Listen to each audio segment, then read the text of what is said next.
Bienvenidos a este nuevo episodio, bienvenidos al podcast Corazones de Acero. Desde tu punto de vista de entrenador, ¿por qué crees que esto es así? En primer lugar, porque la gente suele mover más carga de la que su hombro tolera. También, además, la técnica no suele ser la adecuada y eso unido...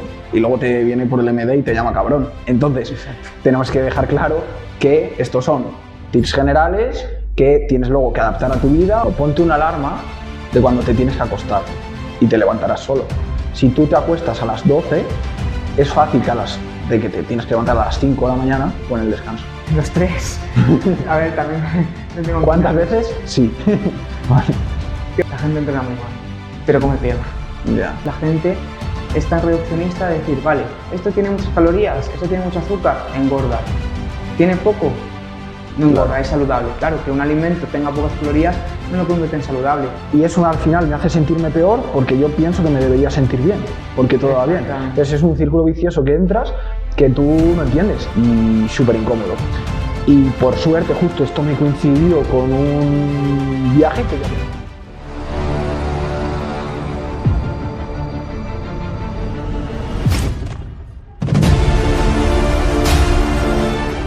En el episodio de hoy vamos a hablar en primer lugar sobre las lesiones más comunes que se producen en el deporte, sobre todo. Vamos a diferenciar entre individuales y colectivos y vamos a hablar un poquito sobre ellas y dando diferentes consejos para prevenirlas. En segundo lugar vamos a hablar sobre la causa, la pregunta del millón de por qué no progresamos en el gimnasio. Todos hemos pasado por ese momento, si no vamos a pasar y si no, pasaremos. Y en último lugar vamos a hablar sobre un tema un poquito más aterrizado, que es la ansiedad, el estrés y el trabajo. Una experiencia personal que voy a contar acerca de ello y cómo lo vemos cada uno de nosotros desde nuestro punto de vista, para poder compatibilizar trabajo, progreso, ambición, pero de una forma sana y equilibrada. ¿Qué tal, Gabriel? ¿Cómo estás? Muy buenos días, Miguel. Estoy muy bien. ¿Y tú? Bien, la verdad que muy bien. Tenía muchas ganas de volver a grabar. Hemos hecho una especie de parón por diferentes motivos, que luego explicaremos, pero la verdad que tenía muchas ganas y por fin de nuevo aquí. Yo también, al fin y al cabo, este momento de grabar podcast para mí, a mí me gusta mucho, la verdad, y siempre disfruto con ello. Al final es un momento de reflexión, es un momento de compartir y de aprender también nosotros, y siempre es bueno. Eso es.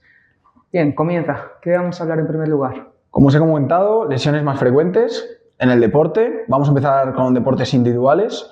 La primera que creo que deberíamos abordar es la lesión del manguito rotador. El manguito rotador, para los que no lo sepan, es una estructura, un complejo más bien de estructuras que se localiza en el hombro.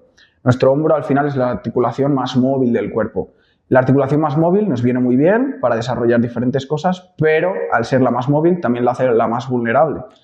¿Por qué? Porque al tener tantos rangos de movimiento y tantas estructuras que influyen en su movimiento, tiene más predisposición a esas lesiones.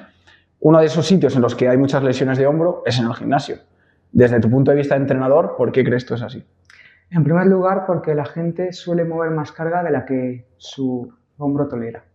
También, además, la técnica no suele ser la adecuada y eso unido, o sea, cuando juntas mucha carga con mala técnica, al fin y al cabo las estructuras no lo soportan y tienden a compensar con movimientos que no son tan eficientes y naturales y por tanto desemboca en una lesión.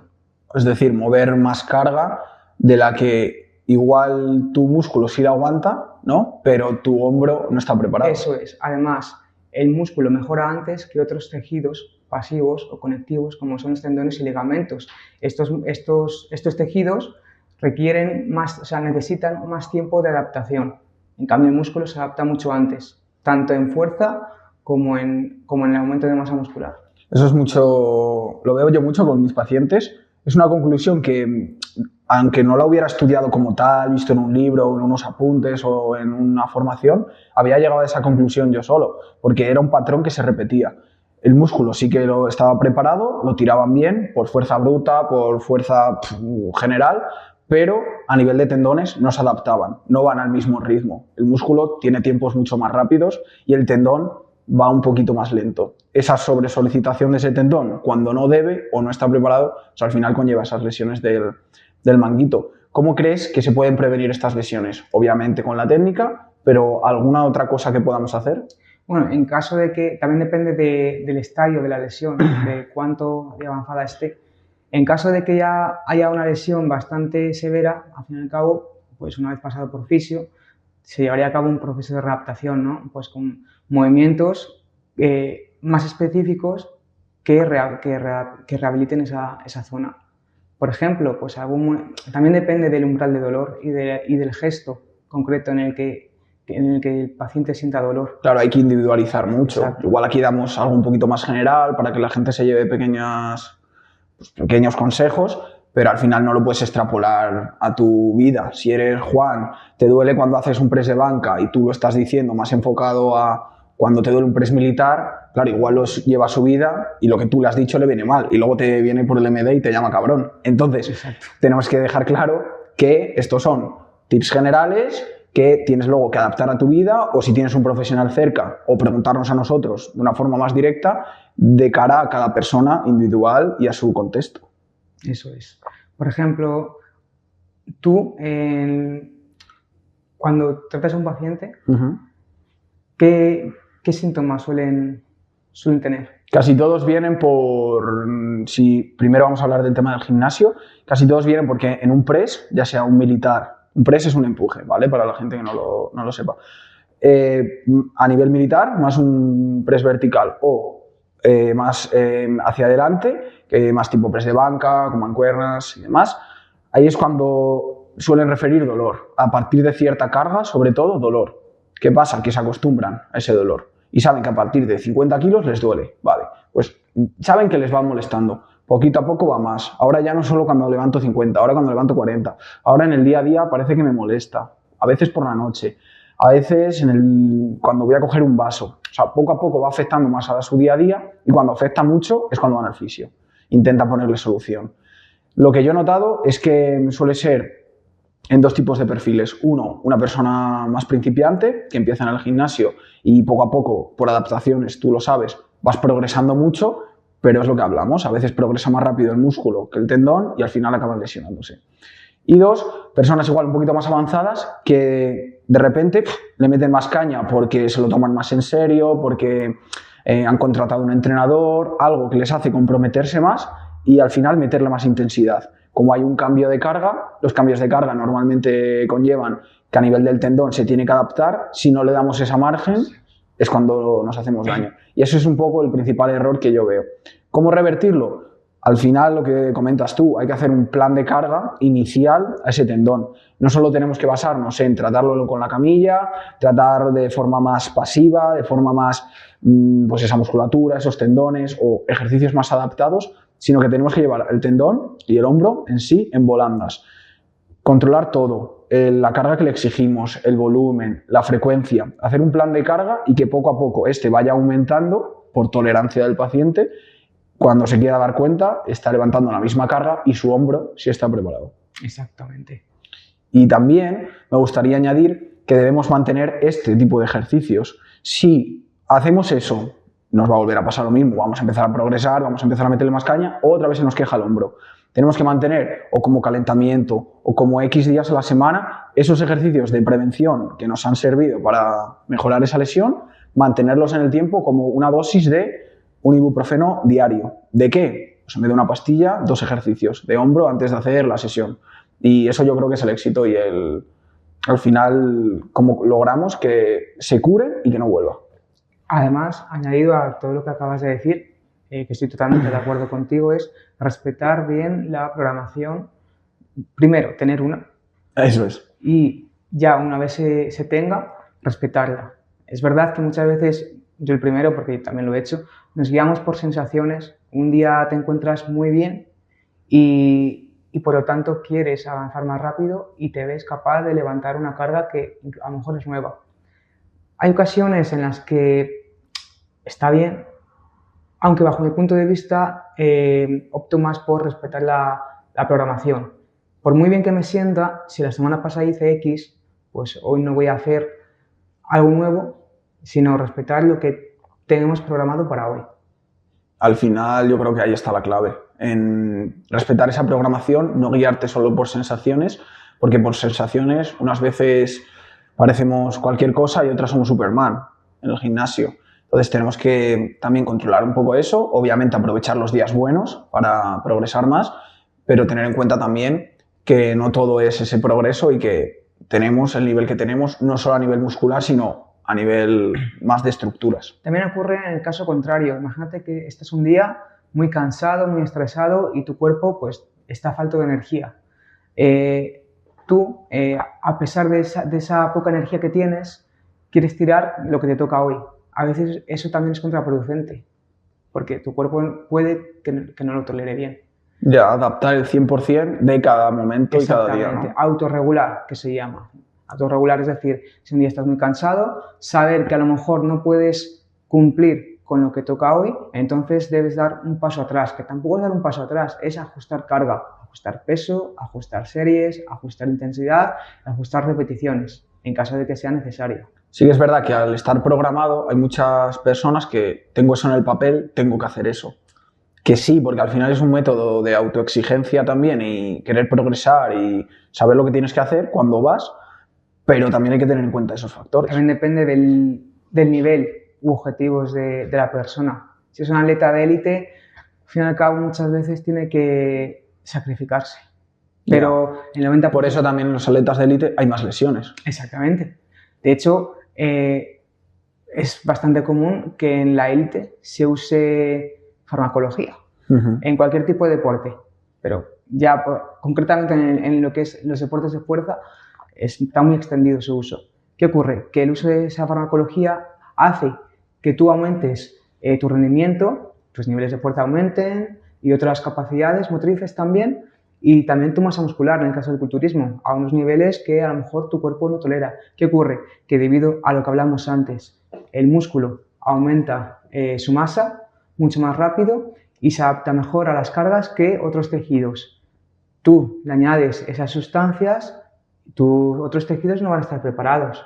No solo de tendones y ligamentos. Sí, que es muy típico de que una persona de gimnasio que utiliza esteroides, el tendón del bíceps o el tendón, que es muy... Y también las articulaciones. Es muy común. Claro, al final no es tan a la par como igual esa musculatura. Eso es.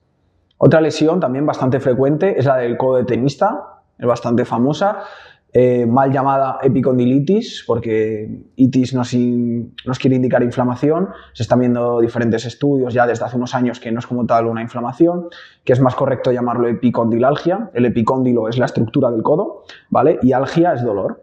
Entonces se está viendo que es mejor llamarlo así de una manera un poquito más global, porque no siempre igual nos conlleva una inflamación a nivel del tendón, que se está viendo que igual no es tanto una inflamación sino un engrosamiento, y porque al final no hay que reducir tanto a es esto, sino que es algo más complejo, ¿vale? De hecho, antes, relacionándolo con lo del hombro, el hombro muchas veces se dice tendinopatía del manguito rotador, pero ahora ya se está empezando a llamar dolor complejo del hombro o dolor regional del hombro. ¿Por qué? Porque se está viendo que hay más cosas, que no es solo este tendón está mal y ya, no, es que influyen tantas cosas que a veces es más general y se pillan menos los dedos. Entonces, en cuanto al codo de tenista, vamos a llamarlo así para que lo entienda todo el mundo, que al final es como nos entendemos todos.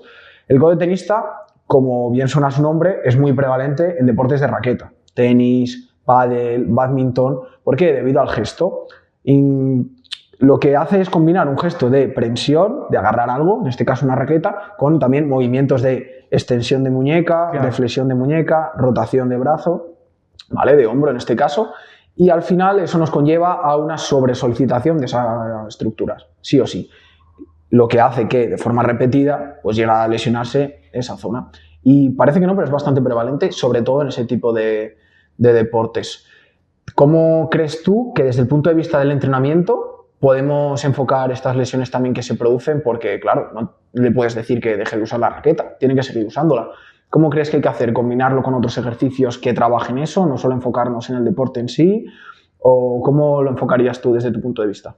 Sí, yo siempre abogo por un programa que combine entrenamiento general con entrenamiento específico. Entiéndase entrenamiento específico con el deporte que se practica. Entonces, al fin y al cabo, cuando un deportista se expone a ese gesto que debe replicar en la competición o en cualquier prueba, necesita de una preparación previa. Necesita también fortalecer esa zona que a lo mejor con su gesto específico no cubre esa necesidad. Por eso también se está incluyendo más en el tipo de entrenamiento un día o dos o un rato en los que no hay el deporte en sí, no está esa raqueta, vas al gimnasio. Es una preparación general de gimnasio. Entiendes el gimnasio con ejercicios adaptados que ayuden a mejorar esa articulación, esa estructura. Es decir, no tiene al fin y al cabo el entrenamiento de fuerza no solo implica levantar pesas, implica muchas más cosas. De una forma un poquito más específica. Exactamente. Yo lo que veo mucho en este tipo de pacientes es ese error, ¿vale? Como tip de esta lesión yo me llevaría eso, no cometer ese error de solo jugar al pádel. Juego al pádel 3 días a la semana. Todos los que hemos jugado al pádel o los que lo descubriréis saben que es un vicio y que acabas un partido y quieres otro, acabas un partido y quieres otro. Y al final eso lo que conlleva es estás todo el rato solicitando a una estructura, claro, principalmente. Sí, luego también influye la espalda, las piernas, porque corres, pero sobre todo es una estructura y además de un lado, solo. Entonces, para prevenir eso, tenemos que compensarlo, si no va a haber muchos desequilibrios entre un brazo y el otro, entre el codo derecho y el codo izquierdo, y tenemos que intentar solucionarlo. Y una forma muy importante, que es la que has comentado tú, es hacerlo de esa manera, combinarlo con entrenamientos más específicos que vayan dirigidos a ese tipo de lesiones. Otra lesión es del tendón de Aquiles. ¿Esta se te ha ocurrido a ti? Cuéntame por qué. Al fin y al cabo, es una lesión muy frecuente, ¿vale? Que se suele dar cuando el tobillo sufre mucho impacto con bastante frecuencia. Entonces, al fin y al cabo, el tendón de Aquiles para mí, es un tejido muy sensible, que si le añades esa carga extra de multitud de impactos contra el suelo, pues tiende a verse afectada. ¿En qué deportes crees que sobre todo en los que más sufre? ¿Se te ocurre alguno? Sí, sobre todo deportes de carrera. De hecho, con altas exigencias como son el atletismo de corta duración, 100 metros, 200 metros, o también otros deportes como son los de contacto. Los deportes de contacto ya de por sí son un deporte muy exigente para todas las estructuras y articulaciones del cuerpo. Pero en el caso del tendón, especialmente porque el pie está siempre bien, pegando patadas, bien saltos, ¿sabes? Entonces eso al fin y al cabo hace que el tendón se vea muy perjudicado. Todo tendón, sobre todo a nivel más de extremidades inferiores, tiene que hacer una cosa y es almacenar energía. Cuando nosotros, por ejemplo, hacemos el impacto, almacena energía y luego cuando nosotros levantamos el pie, libera energía. De hecho, una de las fases de recuperación dentro del marco de la fisioterapia para los tendones es esa, la fase de almacenamiento y liberación de energía. Es una fase en la que trabajamos principalmente ese tipo de gestos, para que cuando luego lo volvamos a solicitar en el día a día de nuestro deporte, esté preparado. Y por eso también sufren mucho los tendones, porque tienen que, de una forma muy intensa y muy rápida en muchos casos, hacer eso, pero de una forma repetida y como has explicado tú en deportes como atletismo, que tú piensas la velocidad que llegas a adquirir y lo rápido que tiene tu tendón que almacenar y liberarla, almacenar y liberar. Es muy fácil que llegado a un momento empiece a degenerarse, empiece a desestructurarse, porque se ha visto que no es que el tendón, en algunos casos sí, pero normalmente no es que de la noche a la mañana se rompa. No, ha habido ya cierta lesión oculta y latente que no conocíamos y un día, por lo que sea, y a veces de la manera más tonta, se lesiona y es cuando se lía y muy gorda. Eso es. Otra lesión, combinándolo también con este deporte de atletismo, running, que hoy en día está muy de moda, es la fascitis. La fascitis es una de esas lesiones que cada X tiempo siempre tengo en la clínica. O sea, siempre hay alguien con fascitis y cuando uno se recupera, ding dong, fascitis, viene otro, y otra vez, y otra vez, y otra vez. Es muy prevalente, muy frecuente, muchas veces sobrediagnosticada, porque se piensa que todo dolor en la planta del pie es fascitis, pero en la planta del pie hay muchas otras cosas. Hay una grasita también que recubre el pie, está la fascia, hay musculatura, hay parte más de articular también, nervios, músculos, o sea, hay muchas más cosas. Pero en concreto hoy vamos a hablar de esa fascitis que que al final es muy prevalente, sobre todo en deportes. Yo lo he visto de correr, ¿vale? Y luego en gente normal, ¿vale? Pero eso ya lo hablaremos en otro día, que hablemos más de dolores del día a día, no tanto lesiones como tal. La fascitis es una lesión que es muy jodida. Es muy jodida porque la notamos continuamente. Es un dolor continuo. Estamos apoyando el pie todo el rato. La fascitis normalmente, por las mañanas, según apoyamos el pie, los primeros pasos, muy dolorosa, parece que calienta, ese mecanismo de on-off que se llama en el tendón, que calienta, ¿vale? Y luego vuelve a aparecer muchas veces. Y es un dolor que la gente lo lleva fatal. Tú imagínate, el primer síntoma que tienes por la mañana, suena el despertador, te levantas, apoyas el pie en el suelo y un dolor brutal en la planta del pie. Ya es raro que empieces bien el día. Suele afectar mucho psicológicamente a los pacientes y es una estructura muy parecida al tendón. Tenemos que tratarla muy parecida. Muchas veces conlleva técnicas invasivas en la fascia, conlleva recomendaciones de carga del día a día, cuántos pasos caminas, si se produce por correr, cuánto corres, adaptarlo. Y lo que hemos hablado antes, un programa de ejercicios dirigidos a esa fascia.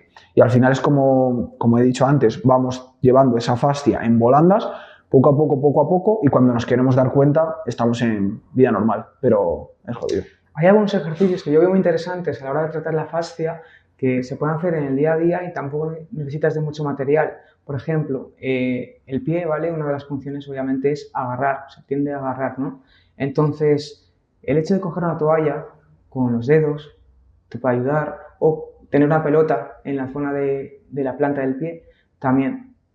Al final es complicado porque si nosotros solo decimos eso, claro, el paciente que te está viendo que le duele la planta del pie hace hoy eso y empieza a hacerlo, pum, pum, pum, y luego busca en internet y ve también el de la botella, de congelarla y hacer pases. Y ve también uno de TikTok que le dice que tiene que ponerse haciendo el pino y hacer así con los pies y que eso le quita el dolor. Entonces, se queda mucho solo con la parte superficial y va mucho más allá. O sea, hay que adaptar mucho, hay que tener en cuenta el dolor que nos produce, hay que saber la causa igual de esa fascia. Imagínate que es porque tiene el pie con mucha curvatura. Exacto. Si tiene el pie con mucha curvatura, normalmente tiene mucho tono, mucha dureza, para entendernos así todos, la planta del pie. Si tiene mucha dureza y trabajamos más esos gestos de prensión, en ocasiones no viene bien. Pero hay otras ocasiones en las que el pie es más plano y sí que esa musculatura la tenemos más debilitada y sí que hay que trabajarlo. Entonces, la palabra siempre es depende. Esa siempre es la solución. Vamos a cambiar de tema. Vamos a hablar de por qué no progresas en el gimnasio. En primer lugar, quiero preguntarte si a ti te ha pasado o siempre has ido progresando y cuáles son las principales causas, si tiene que ver algo con hábitos, si tiene que ver con cómo te tomas las cosas y luego vamos a ponerle una solución para que la gente se lleve algo. Muy bien. Sí, claro que me ha pasado. El hecho de estar estancado o de no progresar y muchas veces no sé el por qué, claro que me ha pasado, como a la mayoría. Lo que dijiste tú antes, ¿no? Si no te ha pasado, pasará. Desgraciadamente el progreso en cualquier tipo de deporte no es lineal, ¿vale? No es así, sino más bien así, ¿vale? Y dentro de esa tendencia, pues, que obviamente tiene que aumentar a largo plazo, pero sí, siempre se va a tener un periodo de no progresar. Las causas son muy diversas, desde no dormir bien, el descanso al fin y al cabo, la falta de merma todo tipo de progreso, no se le da la importancia que se merece al sueño. Y luego su calidad, es decir, al fin y al cabo muchas personas tienen un mal sueño y se pasan la mayoría de la noche en vigilia. Claro, tenemos que tratar de estar en fase REM. Luego, también los hábitos alimenticios, la falta de energía, sobre todo, es un factor clave a la hora de no progresar, porque ten en cuenta que tu cuerpo usa energía calorífica. ¿Qué ocurre? Que esa energía se aumenta con el consumo de nutrientes, obviamente, ¿vale? Cuando nosotros estamos falto de energía, no rendimos bien. Y otro aspecto a tener en cuenta a la hora de por qué no progresas sería la falta de programa en un ejercicio y la intensidad, o sea, esa dosis de esfuerzo es necesaria. Sí, al final es muy... A ver, se puede dar en diferentes momentos, ¿no? Al principio puedes no progresar porque no sabes muy bien cómo hacer las cosas. Puedes progresar muy bien al principio, pero que luego te cueste más porque tienes que ajustar un poquito e hilar más fino, y en otras ocasiones porque descuidas mucho algo. Yo siempre he escuchado, quiero saber qué opinas tú, que tenemos 3 patas, ¿no? Entrenamiento, el descanso y la alimentación. ¿Crees que esas 3 patas del taburete son igual de importantes todas, o crees que alguna de esas patas tiene más importancia en que eso se mantenga estable? Son igual de importantes las 3. Antes hubo muchos años donde se le daba, había porcentajes, ¿no? Y se le daba más importancia a un factor que a otro. Pues antes se decía mucho de 80% alimentación, 20% entrenamiento. Para mí es una tontería. Y el descanso no había. Y el descanso no había. existía. El descanso son los padres. Para mí es una tontería. Nosotros, en la medida de lo posible, deberíamos de darle la misma importancia, ¿no? De cuidar esos tres aspectos. Al fin y al cabo, nosotros somos un organismo muy complejo que necesita de diferentes cuidados para poder estar bien y cumplir nuestras funciones vitales. Y eso implica comer lo mejor posible, que eso es muy largo entendido. Es decir, ¿qué significa comer bien? ¿Qué significa comer saludable? ¿Qué es una alimentación correcta? Es un tema muy complejo. Ya lo trataremos. Ya lo trataremos, o traeremos a alguien que lo trate. Exactamente, creo que incluso mejor. Necesitamos, por lo que te dije antes, recuperarnos. Y recuperarse implica dormir bien, y no solo dormir, creo que también en el día a día, saber cuándo necesitas descansar de un estrés mantenido en el tiempo. Y por supuesto el entrenamiento, es decir, el entrenamiento no es un 20% como se creía antes. De hecho, si soy radical, el entrenamiento es lo que realmente te va a hacer mejorar, obviamente. Sí, que puedes tener un descanso reguleras, una alimentación regular, pero entrenar. Si solo tienes un descanso bueno, una alimentación buena, pero entrenas normalmente no, que depende de tu objetivo, claro. Igual si es por un término de salud, tú puedes entrenar bien, esforzarte mínimamente, alimentarte medio bien y descansar medio bien, y ya está. O sea, depende qué quieras. Eso es. Bajo mi propia experiencia, yo he tenido muchos momentos en los que no progresaba. De hecho, hace poco estuve así, y claro, la diferencia es que yo sí sabía el por qué era. Eso es. Es decir, yo sí sabía el por qué era, porque no comía bien. Bien en cuanto a cantidad, no comía lo suficiente. Es decir, me faltaba energía. El sueño también era culpa mía, porque no descansaba lo que debía, debido a que o bien me iba tarde a la cama, y claro, eso, luego también al día siguiente, hay días que sí, días que no, pues madrugo. En relación a esto, déjame decir una cosa. El otro día escuché en un podcast algo que me gustó mucho, que era, no tanto te pongas una alarma de cuándo te tienes que levantar a las 6 y te suena y te revienta los tímpanos, sino ponte una alarma de cuando te tienes que acostar y te levantarás solo. Si tú te acuestas a las 12, es fácil de que te tienes que levantar a las 5 de la mañana, por lo que sea, estés reventado. O si te acuestas a la 1 y te tienes que levantar a las 7, estés reventado. Si tú sabes que te tienes que acostar a las 11, fácil es que a las 7 ya estés fresco. Entonces, muchas veces es más importante cuándo nos acostamos que cuándo nos levantamos. Como tip, muy bien dicho, totalmente de acuerdo. Lo escuché y me gustó bastante. Que no es tanto decir, vale, hasta ahora me tengo que dormir sí o sí, pero que se vaya acercando esa hora y vayas creando hábitos, que al final todos son hábitos, que vayan diciendo a tu cuerpo, vale, vamos a irnos relajando, toca dormir, y poco a poco te lo va a pedir solo. Y luego, por repetición, más o menos siempre a esa hora, vas a tender a dormirte. Así que así como consejo creo que es importante. Eso es desde tu experiencia. Desde el punto de vista más de entrenador, ¿dónde cogea más la gente? ¿En la alimentación, en el entrenamiento o en el descanso? En los 3. A ver, también tengo... ¿Cuántas veces? Sí. Vale. ¿Qué ibas a preguntar? No, que de las 3, ¿en cuáles? Si me das a elegir, sí. La gente entrena muy mal, pero come peor. Yeah. Yo creo que cada vez se tiene más en cuenta el sueño, pero sin duda Diría por la alimentación, la gente come muy mal. Y lo peor es que no lo sabe. Claro, eso es. ¿Porque no sabe o porque, bueno, no le da tanta importancia? Yo creo que no sabe. ¿Tú crees que no sabe? Yo creo que no sabe. Por experiencia de gente cercana y de pacientes, yo creo que no sabe. Puedo estar de acuerdo porque muchas veces, tanto a las personas que llevo como a pacientes u otros clientes, les pregunto, ¿qué has comido hoy? Y dice, he comido mucho. ¿Y qué significa mucho?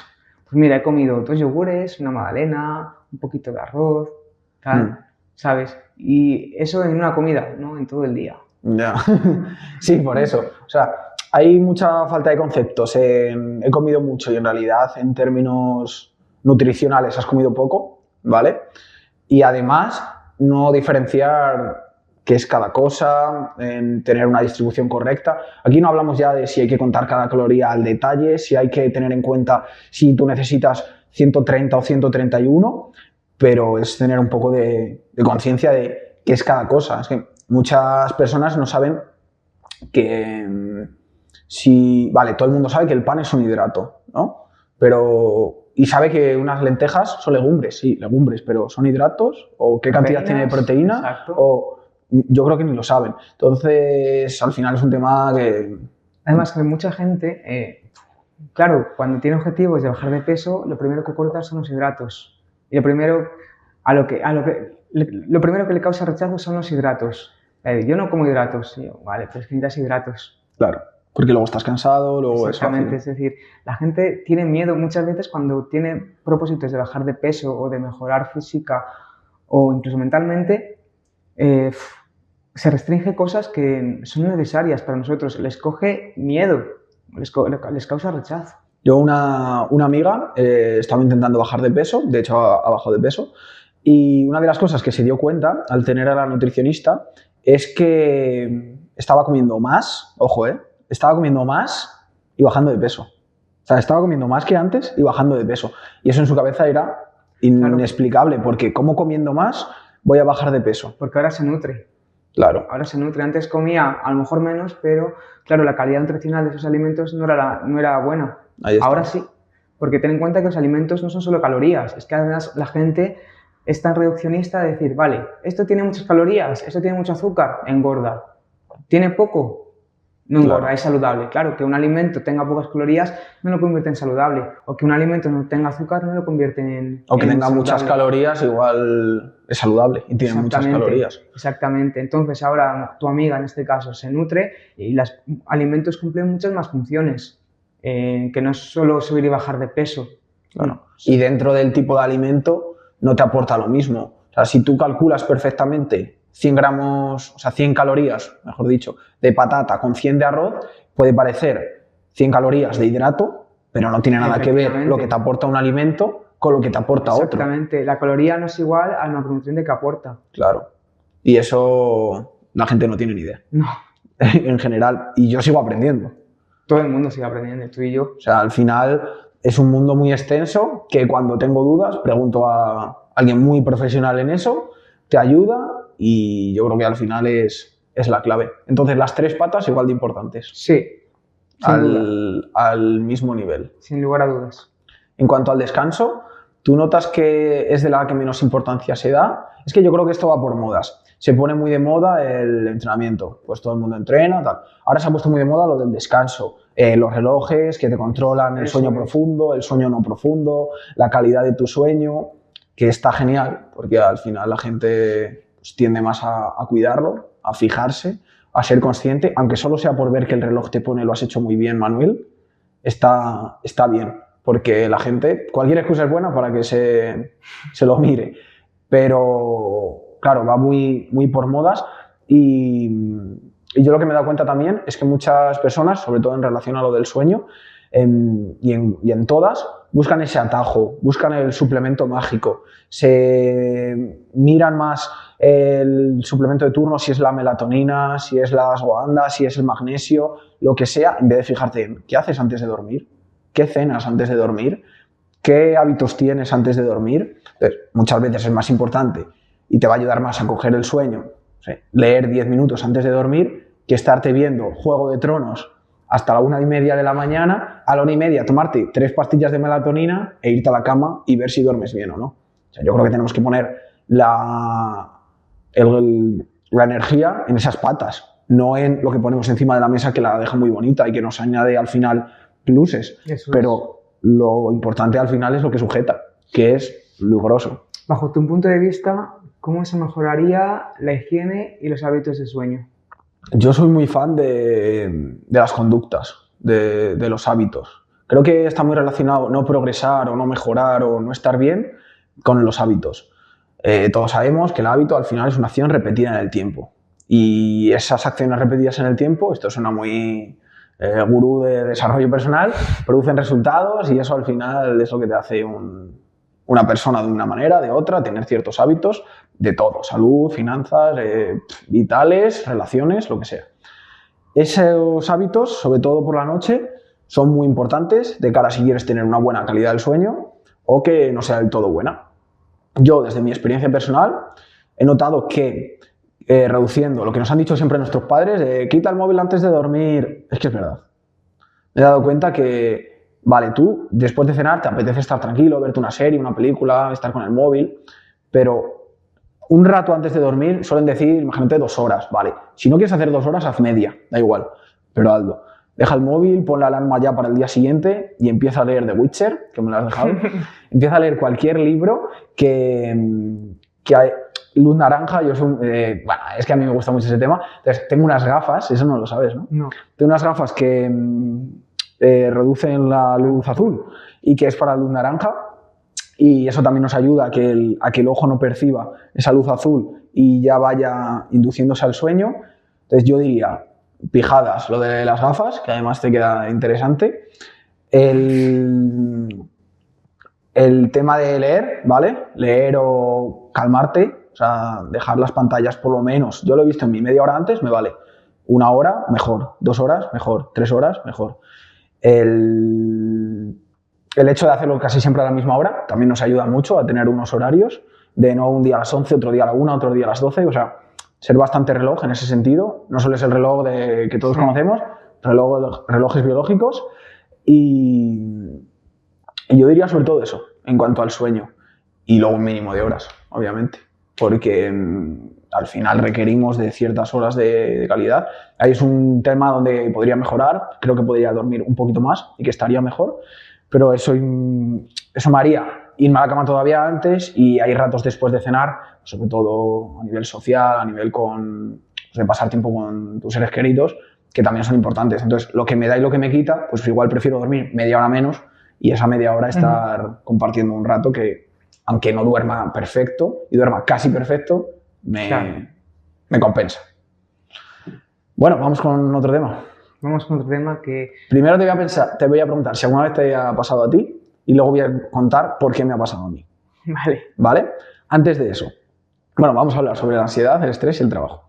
¿Vale? Antes de eso, vamos a contar un poco por qué este parón, aunque la gente no haya visto parón, tú y yo sí que hemos parado. ¿Cuánto hemos parado? Pues cerca de 3 semanas, un mes incluso. Sí, hemos parado sobre todo por, bueno, entrar un poco en piloto automático del día a día y porque había un tema que a mí este momento me gusta mucho, ¿vale? Cuando estamos grabando, cuando estamos planeándolo incluso, cuando estamos programando todo, pero el post no mola tanto. Claro, vamos a ver, nosotros vimos que el podcast está muy bien, lo que no está tan bien, y para mí, nosotros es una realidad, no vamos a mentir, es lo que hay que hacer después. Claro. ¿Y qué conlleva eso? Pues, que son más horas que lo que es el podcast, que al final dura en torno a 1 hora. Que es la edición, sacar contenido, el subirlo. Al fin y al cabo eso lleva trabajo y lo que la gente no ve es la edición post-grabación. Entonces, sinceramente, para nosotros es un coñazo, pero un verdadero coñazo. Sí, o sea, yo creo que te tienes que enfocar al final en lo que te gusta hacer a ti. O sea, si hemos creado este proyecto, al final es para estos ratos, compartir contenido con la gente, entre nosotros, aprender y vivir experiencias.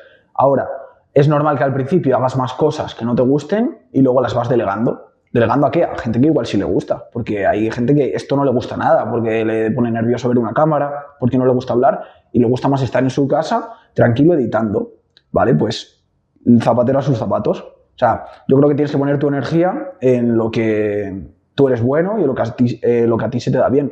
Yo, por experiencia al final propia y por autodidacta, sabía editar en cierta medida. ¿Qué sucedía? Que, claro, yo pensaba, grabamos, claro, no era grabamos si me apetece, era grabamos si me apetece, pero claro, al día siguiente ya sé que tengo que echar estas horas con el episodio, sé que tengo que pensar luego no sé qué, sé que... Y era más negativo que positivo lo que me producía el hecho de grabar. Más. Claro, el hecho de grabar. Yo creo que hay que apostar por este proyecto, yo creo que tenemos que obviamente te supone, ¿no? Porque si tienes que, en este caso, pagar a una persona que haga eso, cuando a día de hoy, que no lo sabemos, no obtienes nada de ingresos como tal de este proyecto, claro, es un riesgo y que a nivel mental es complicado hacerlo porque tú dices, ¿cómo voy a empezar a pagar a alguien si yo todavía no he obtenido ningún beneficio? Que al menos sea lo que gano por lo que entra, ¿no? Exactamente. O sea, lo que entra por lo que sale. Pero bueno, yo creo que al final no es nuestro proyecto principal a día de hoy, tenemos otras cosas y yo sinceramente prefiero gastarme ese dinero en esto que me va a permitir poder seguir grabando más podcasts, poder seguir creando contenido, que por ese motivo de querer hacerlo yo, morir en el intento. Si tengo el tiempo muy limitado, limitármelo todavía más. Yo creo que me compensa ese dinero que invirtamos, porque al final yo creo que en este caso sí que es invertir, no es tanto un gasto. En esto... Es que además va a sonar muy... ¿Muy qué? fantasioso. Vale. Pero vamos a comprar tiempo. Sí, es así. O sea, yo creo que yo en mi vida intento, uno de los motivos por los que al final me gusta también progresar, mejorar a todos los niveles, económico, personal, en todos, es sobre todo porque es así. Es verdad que el dinero muchas veces ganas tiempo. O sea, en este caso, si alguien te está ayudando con la edición del vídeo, tú puedes, en vez de grabar un podcast, grabar 3, ¿vale? Y eso te ayuda a ti, es un win para todos, ¿vale? Es ganar para todos. Ganas tú porque puedes disfrutar más y grabar más podcasts, gana la persona que le estás cogiendo para que lo haga, porque estás dándole trabajo, y ganan, en este caso, la gente que nos escucha porque hay más contenido, nosotros se nos nota mejor. O sea, yo hoy, por ejemplo, estoy con muchas más ganas porque sé que luego no me toca hacer eso, ¿sabes? Y bueno, estamos ahí cerrando a esa persona aún, pero espero que sí, si no, no viene. Así que yo creo que ese es un tema importante y por eso este parón. Exactamente. ¿Vale? Este parón está muy relacionado también con que eso nos producía cierto estrés y cierta ansiedad.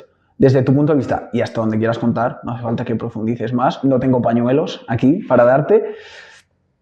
¿Cómo has llevado todo este tema? Sobre todo relacionándolo con el trabajo. O sea, vivimos de algo que nos gusta y eso a veces es peligroso.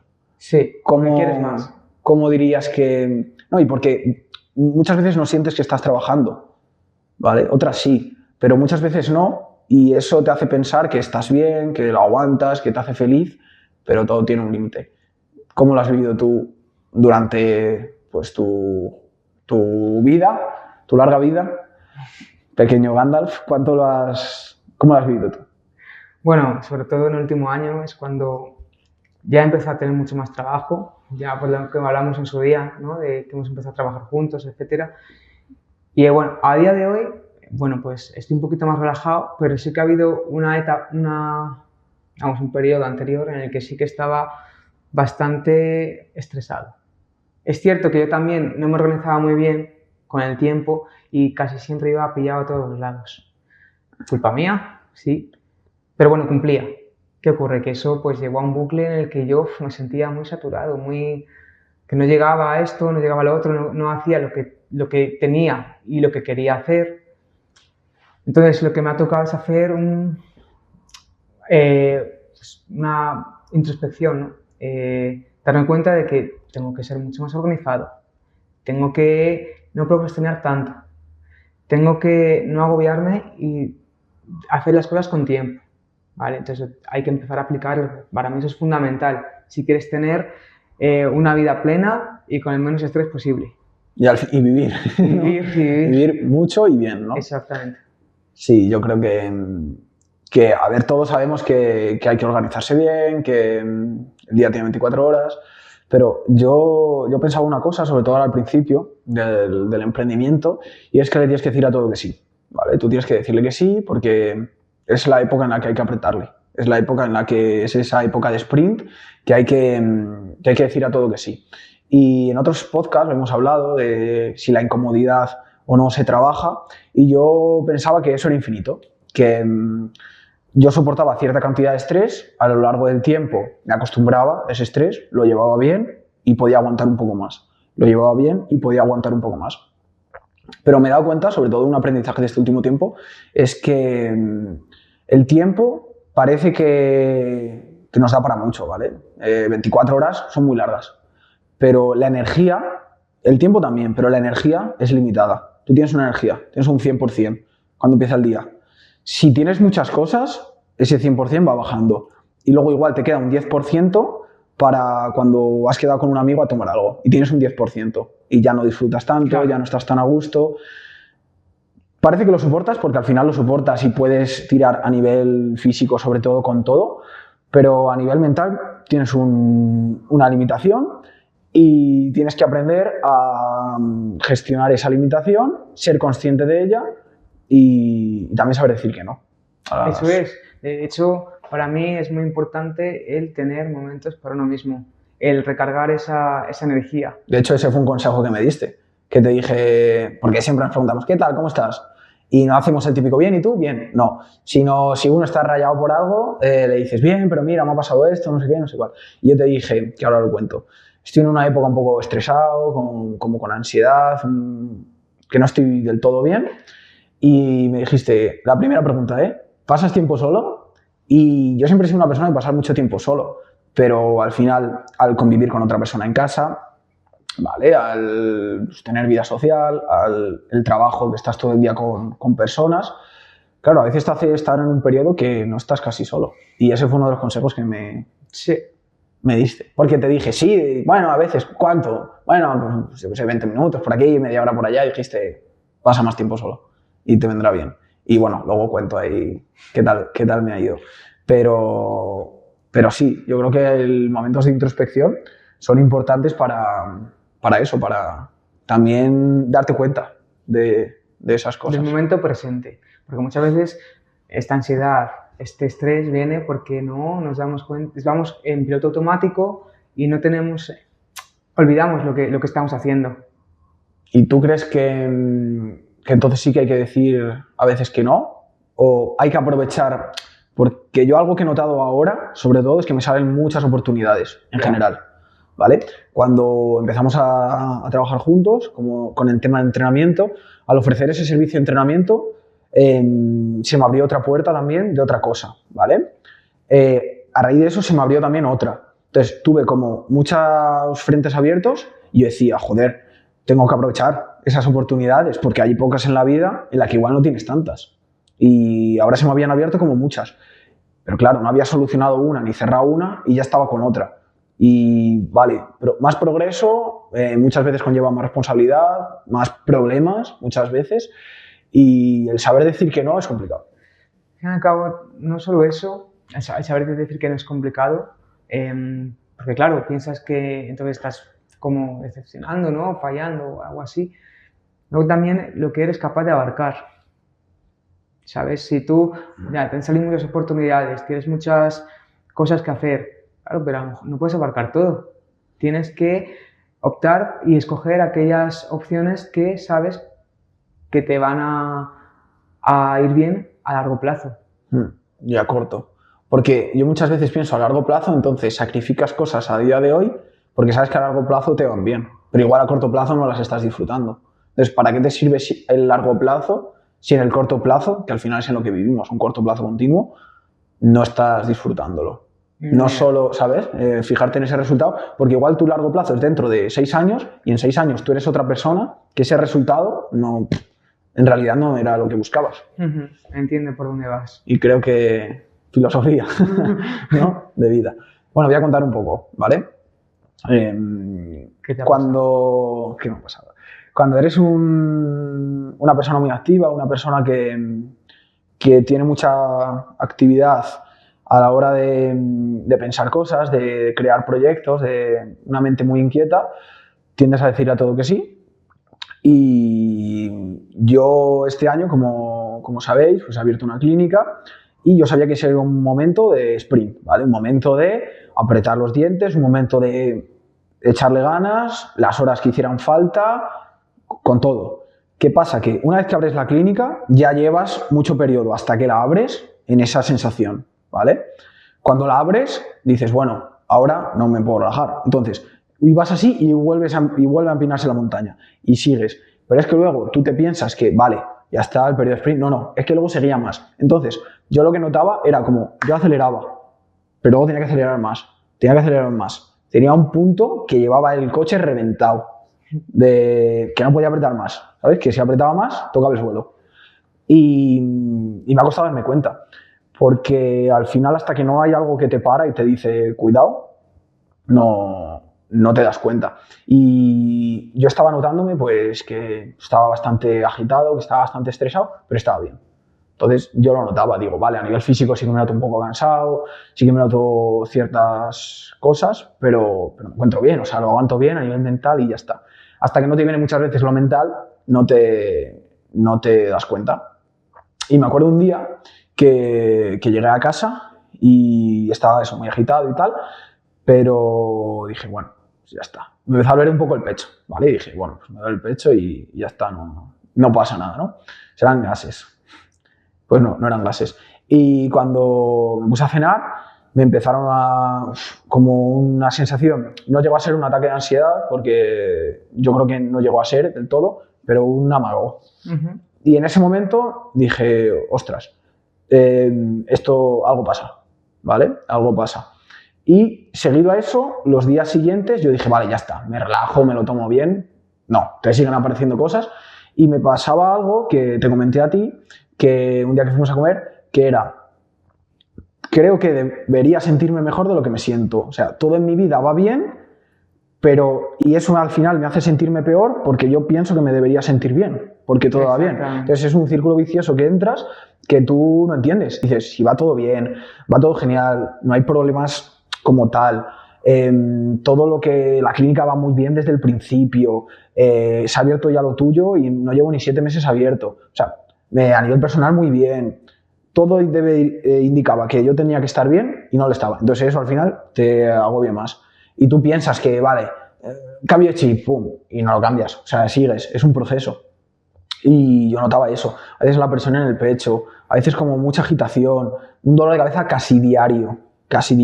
La mandíbula, que a mí no me había dolido la mandíbula en la vida. Y me empezó a doler. Un tic en el ojo incomodísimo. O sea, a nivel externo no se notaba, pero yo sí lo notaba. O sea, yo mirarte a los ojos no podía, porque todo el rato notaba esa sensación ahí. Claro, tú imagínate para pinchar. Tú imagínate con el ecógrafo, o cuando un paciente te está contando algo, y súper incómodo. Y por suerte, justo esto me coincidió con un viaje que yo había cogido, ¿vale? Que estuve fuera, y me vino bien también para hacer un poco de reset, aunque en ese viaje, pues al final en un viaje pues, también tienes cierto estrés, cierta ansiedad, pero sí que cambias un poco el foco y tus problemas son otros. Es no perder el metro, es que no te roben y es a ver si encontramos un sitio para comer. O sea, son otro tipo de problemas. ¿Dónde fuiste? A París.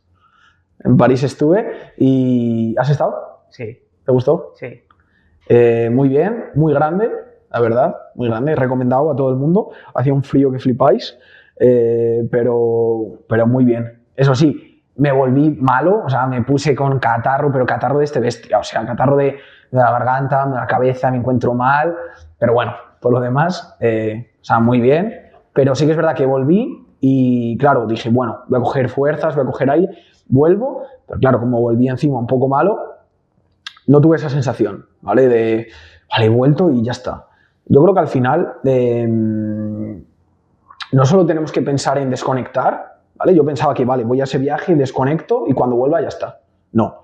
Yo creo que no es tanto desconectar, sino no tener que desconectar. O sea, encontrar un día a día en el que estés conectado, pero bien, que sea equilibrado, que no quieras huir de ahí, que en tu día a día ya haya pequeños momentos de salida de tu foco, de vivir ciertas cosas, de saber gestionarlo, Yo sé que para mí, por ejemplo, es muy importante entrenar, yo sé que para mí es muy importante, me estoy dando cuenta cada vez más, pasar tiempo con otras personas, que no hable de esto, que me cuenten sus problemas de banquero, de historiador y uno que que ha conseguido no sé qué oposición. O sea, gente que no solo me hable de mi tema, que nos juntemos en una mesa y que el que menos hable sea yo, ¿sabes? Y creo que eso me viene muy bien también para pensar que no solo existe mi mundo interior. Y es lo que me he dado cuenta, que tengo que buscar un día a día en el que esté conectado, que no quiera huir de él, que no sea un día a día que esté tan agitado, que yo disfrutaba, pero que no tenga que huir, que en el día a día yo esté a gusto. Y ahora sí que me noto otra vez de esa manera, me noto con energía, me noto con foco y me noto que es sostenible a largo plazo y sobre todo también sabiendo decir cosas que no. Y ya está. O sea, no, el otro día también escuché en otro podcast, yo es que escucho muchos podcasts, una frase también que es muy buena. Y es que la vida no es larga, o sea, en la vida nos da tiempo a hacer de todo, ¿vale? Parece que la vida es corta, que la vida no te da tiempo a hacer de todo, y es verdad, no te da tiempo a hacer de todo, pero te da tiempo a hacer lo importante. Y te tienes que fijar en lo importante. ¿Qué es lo importante? ¿Me va a dar tiempo a montar 7 proyectos, 15 empresas, 25 no sé, retos físicos? Pues igual no, pero tengo que enfocarme en lo importante. Y para mí lo importante, y creo que es importante que la gente lo sepa también, es el ejercicio, es las relaciones y es el progreso. Tanto personal con deporte, a nivel mental y todo, el económico, me parece imprescindible, y otra pata es el profesional, pero que tenemos que encontrar una vida en la que no queramos huir de ella. Nos enseñan mucho a que tenemos que desconectar. Yo creo que tenemos que estar conectados, pero estar a gusto y ya está. Que eso también influye, que de vez en cuando tenemos que salir fuera, tenemos que hacer viajes, sí, pero eso hacerlo cada poquito para no querer huir de ahí y que solo exista julio para disfrutar. Totalmente de acuerdo. Vaya speech me he pegado, sí, totalmente de acuerdo con todo lo que has dicho. Y hablando de viajes... nosotros vamos a hacer nuestro primer viaje juntos. Sí, nuestro primer viaje romántico juntos. ¿A dónde vamos a ir? Vamos a ir al norte. Vamos a ir...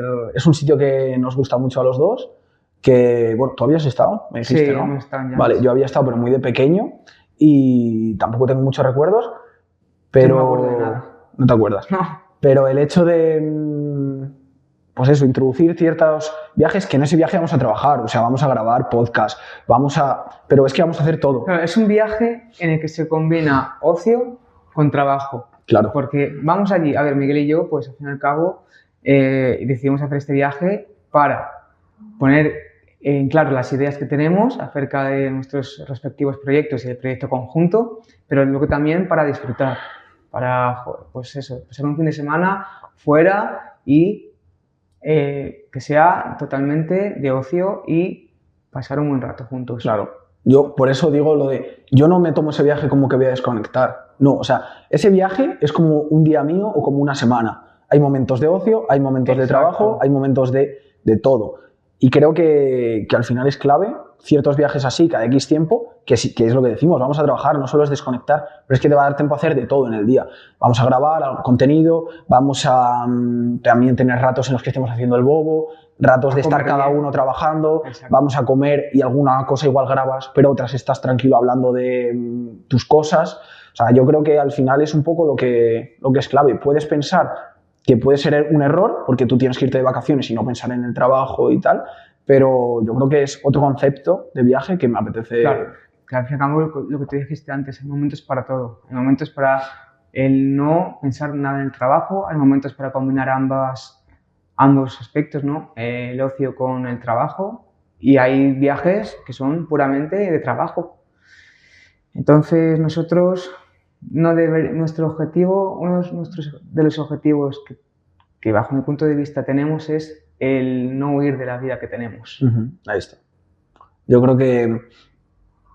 hacer cambiar aquello que no funciona o intentar mejorarlo dentro de lo posible, porque hay muchas veces que es muy difícil debido a las circunstancias personales de cada persona, pero aceptar la realidad y vivir con ello e intentar vivir lo mejor posible.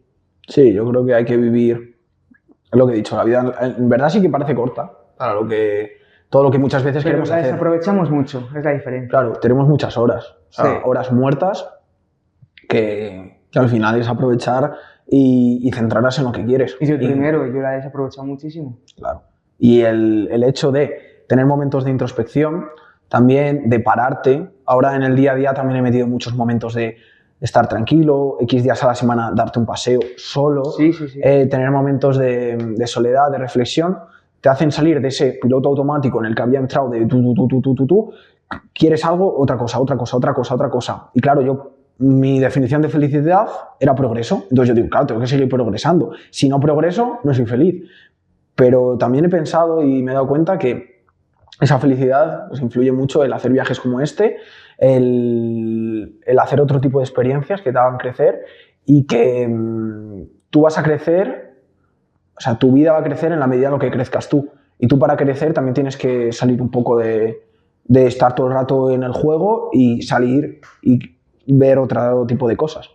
Y yo creo que este viaje va a estar guay. Nuestra idea es grabar allí algún que otro podcast y algo más de contenido un poco diferente también. Y también, pues eso, disfrutar y ya no queda nada. No, en 3 semanas. Dentro de poco estamos por ahí y bueno, pues, tenemos que organizarlo, por cierto, Sí. tenemos que parar, que al final no paramos nunca y yo creo que luego de ahí va a salir otra cosa. Sí, otra claro. cosa. Es el primero de muchos. Y poco a poco vamos a ir viviendo muchas cosas. Bueno, yo creo que hasta aquí.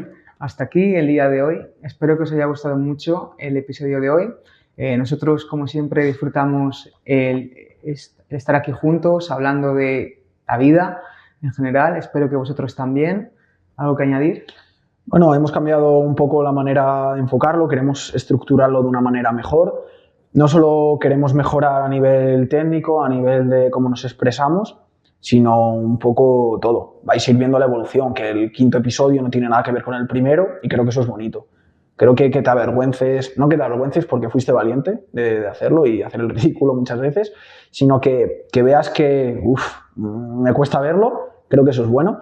Y combinar experiencias personales que nosotros vivimos para que la gente aprenda, temas más técnicos, temas más de aportar, pero siempre que la gente lo entienda, que no parezca que son tecnicismos. Yo creo que hay que aterrizar todo para que todo el mundo lo entienda y creo que esta distribución, así hablando de diferentes temas que combinan un poco tu faceta, la mía, pero no tanto profesional, sino también personal, sí. Creo que es lo que hace que Corazones de Acero sea... Hay miles de podcasts, pero Corazones de Acero, hay un Gabriel, hay un Miguel, y creo que esa autenticidad hay que mantenerla y que la gente lo note. Así que nada, muchas gracias y nos vemos en la próxima. Hasta luego.